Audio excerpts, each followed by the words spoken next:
Question about sample means. Okay, so we use sample means with t-distributions when we have a small sample size. What's a t-distribution?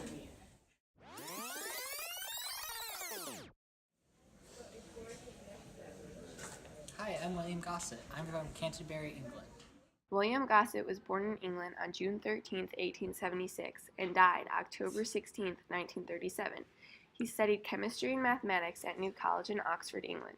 He became an employee at Arthur Guinness and Son in Dublin. He applied his studies in math, chemistry, and agrochemical business to improve the machines in the brewery and improve farm yields. He had to go under the name Student because Guinness didn't want math secrets being revealed to rival breweries.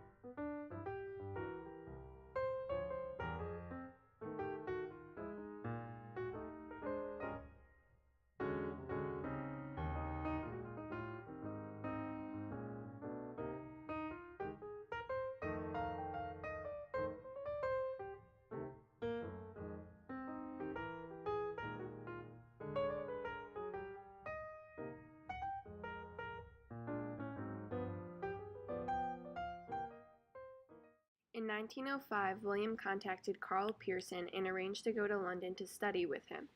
William partnered with Carl to do research with small sample methods. Together, they developed the formula for the t-distribution in 1908. They combined the new idea of degrees of freedom to go along with the theory.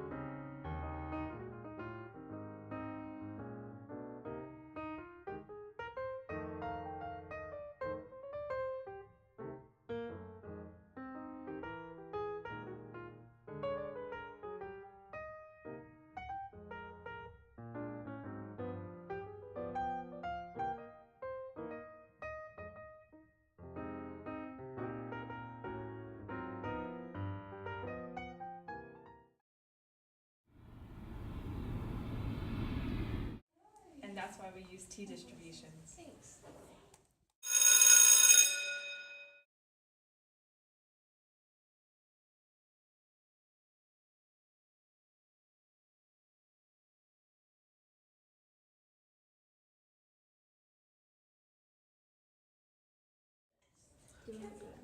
Alright, the probability of A occurring is 1/4, and the probability of B, C, D, E, and F is all 1/8. The manager estimates The probability that man 1 and 2 are assigned to the same group is 1/2.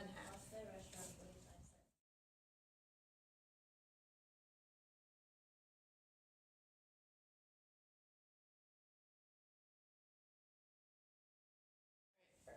The probability of A, B, C, D, and E, and F are all 1/6. The probability that man 1 and man 2 are assigned to the same group is 1/3. The cost to the restaurant is 25 cents. The method that should be used to assign the treatment is the chip method because it has a uniform distribution and it is also not biased towards a certain arrangement.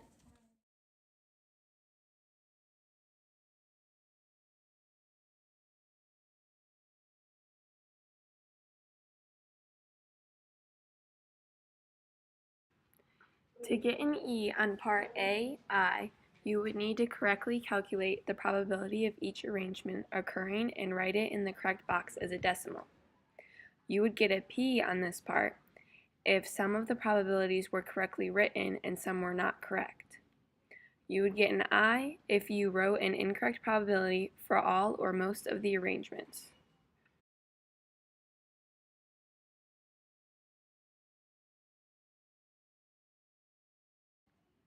To get an E on part A, I, You would need to correctly find the probability of man 1 and man 2 being in the same group and show work needed to solve it. You would get a P on this part if you showed the correct work and method but calculated the final answer incorrectly. You would get an I on this part if you solved for the probability incorrectly and got an incorrect final answer.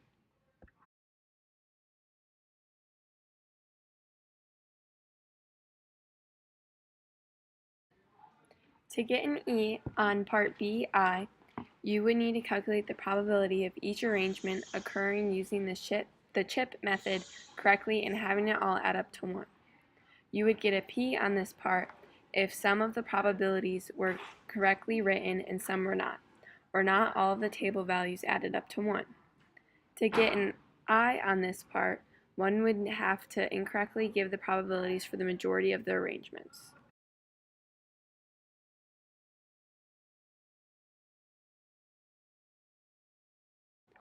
To get an E on part BII, you would have to correctly find the probability of man 1 and man 2 of being assigned to the same group and show all the work that was used to solve it. To get a P, you would have to show your correct method in the work but get some wrong answers when calculating it. To get an I, you would have an incorrect probability and shown no work or the wrong work while solving this problem.